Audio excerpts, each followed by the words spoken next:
Welcome to Shom Machshava on the Daf. We're holding a Menachos Daf Hey.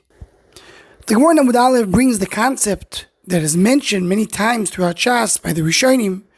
The Gemara says, "Mimashki Yisrael mina mutar Yisrael." The Korbanos need to be something which Am Yisrael can eat. Only something which is mutar ba'achilo for Am Yisrael can be brought as a korban. The Achronim here speak to explain this and Lomdis. And the Lomdus here is very close to Inyoni Machshava to understand the oimik of this requirement. There's a question that Achronim point out. The Klichemda brings in a Parshas Achimois. The Kavitchurim mentions it in Psokim Oyes Kuf Tzadik Zayin. The rule is that a korban can come only if it's a mutar ba'achila to Yisrael. How do we bring korbanos in Yom Kippur? And Yom Kippur you're not allowed to eat. So how can you bring a korban? So the Klichemda wants to say that with that he explains our Chaim. The Chaim wants to say that there's a special pasuk Parshas Achimois to say that not only Yisrael are not allowed to eat on Yom Kippur, but also Kohanim cannot eat on Yom Kippur. So has the Klichemda, why is there a Chaim to tell me that Chiddush? Why would we think that a Kohen is able to eat on Yom Kippur? So he explains based on this, and korban needs to be roy lachilo. If Kohanim are bringing the korbanos, so that means they can eat it. If not, it's not roy lachilo. So that's why we have to have a special pasuk to tell me that a Kohanim cannot eat Yom Kippur.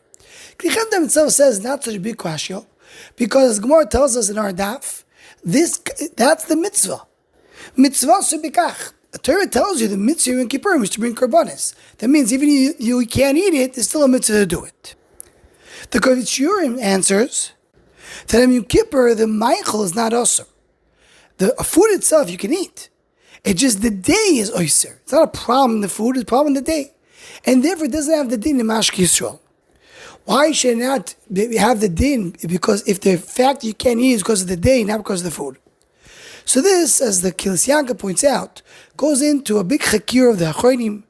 The many mention it, the Rav Achronim mentions it in his Krevet Sehoris, Siman Lamed Oisvov, that they discuss what is the reason that you have din mashke Yisrael. Why do we say that whatever Yisrael can eat, you can't give it to the Mizbech? So one way to explain it is, whatever is asur to Yisrael is also to Mizbech as well. So to speak, the Mizbech represents the Adam, Am Yisrael, and if we can't eat it, the Mizbech also has the same problem. So if there's a Yisrael, for example, of treifa that Adam can't eat, you can't bring it to the Mizbech, because the Mizbech can't get treifa as well. But the Achronim point out, Korbanos brings it, that there's a rayo that this is not the case. It's not how we understand the reason it's Oslo Mizbeach. Because the Yerushalmi in Sukkah says that mayim megulim, water that was revealed during the night, one cannot drink it because of sakana. So you can't bring it to the Mizbeach either. Because you have to have mashki Yisrael, something which is royal Yisrael.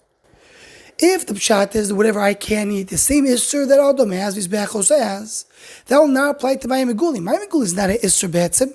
It's only a problem of sakana, of danger. There's no danger for the Mizbeach to drink it.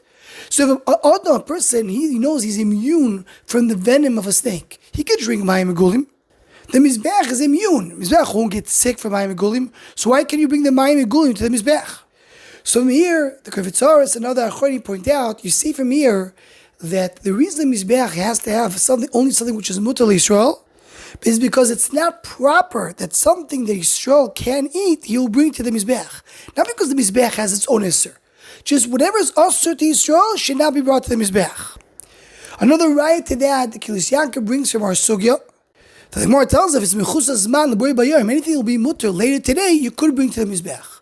If the pshat is whatever is Asur to a person, is Asur to Mizbeach, right now, a person cannot eat it, so Mizbeach should not be able to eat it. But if the pshat is whatever is asur to Adam is not proper to bring to Mizbeach, something that Adam, it will be mutar for him later in the day, so then it is proper to bring the Mizbeach. And the Klis Yaakov explains why. Because why can't you bring to the Mizbeach something that you can't eat?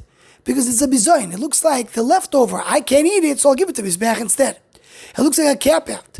A person has something, instead of throwing it to the garbage, he puts it on Mizbeach. It's not proper. The proper thing is to give to Mizbeach what you can eat, what's your food, what's your meichel, that's what you give to HaKadosh Baruch Hu, that's what you give up. So that's what has to be mutar Yisrael.